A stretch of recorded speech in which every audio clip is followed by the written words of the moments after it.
안녕하세요. 사생활 침해 사례를 발표하게 된 김지혜입니다. 오늘날 우리는 고도로 발달된 정보사회에 살고 있습니다. 하루가 다르게 나오는 신기술들과 전 세계를 아우르는 전산망이 구축되면서 현대인들은 시공간의 제약을 받지 않고 원하는 정보를 얻을 수 있게 되었습니다.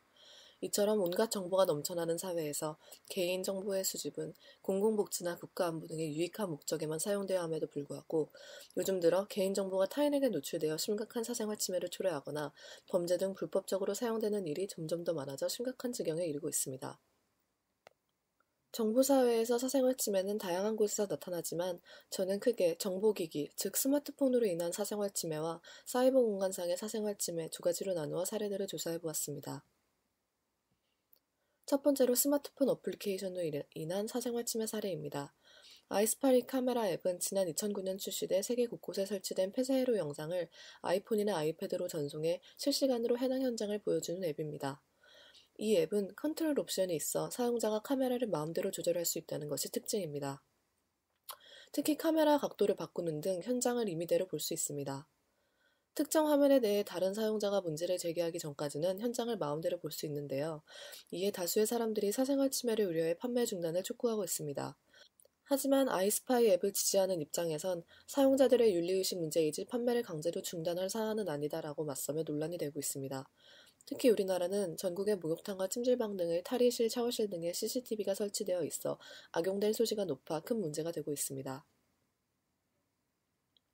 다음은 스마트폰 내의 GPS로 인한 위치 정보 수집으로 일어나는 사생활 침해에 대한 사례입니다. 애플이 아이폰 위치 정보를 사용자 동의 없이 저장해왔다는 사실이 밝혀지면서 논란이 시작되었는데요. 구글과 다음 역시 위치를 수집하고 있고 이를 시작으로 국내에서 무단으로 위치 정보를 수집해온 모바일 광고 대행 업체들이 기소되기도 했습니다. 표면적으로는 이를 불법적인 용도에 사용하지 않았다고는 하나 소비자 입장에서는 자신의 행적을 누군가가 확인할 수 있다는 부분 때문에 염려하고 있습니다. 앞서 말했던 모바일 광고 대행 업체들은 동의 없이 수집한 위치 정보를 광고에 활용해 법의 심판을 받기도 했습니다. 이 사례에서는 개인정보를 무단으로 수집해 비즈니스를 하려는 기업들과 최소한의 개인 영역과 사생활 침범을 염려하는 소비자의 권리가 정면 충돌하고 있습니다.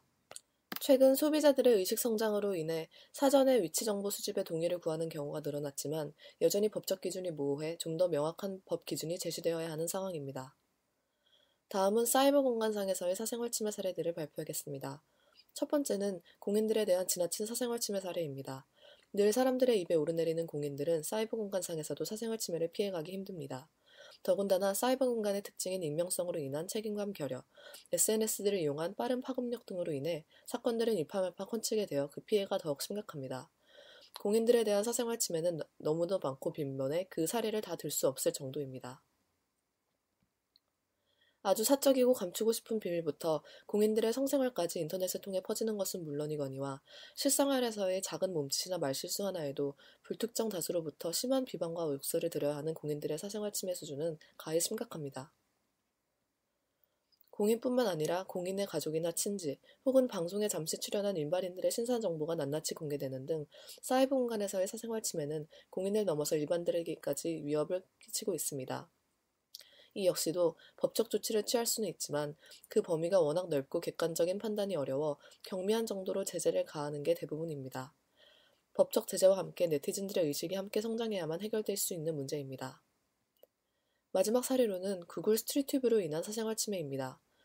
평면적이고 도식화되어 있던 지도 검색에의 혁명을 불러일으킨 구글 스트리트뷰 서비스는 시작부터 사용자들의 큰 호응을 얻었습니다.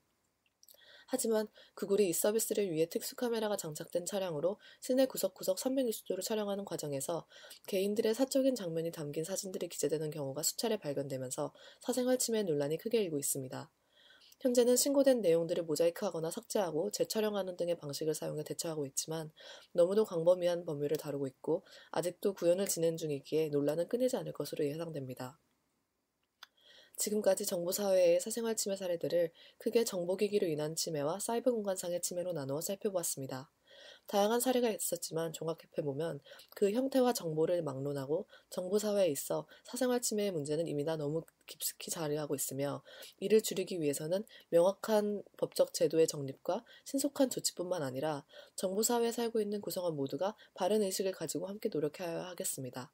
이것으로 발표를 마치겠습니다. 감사합니다.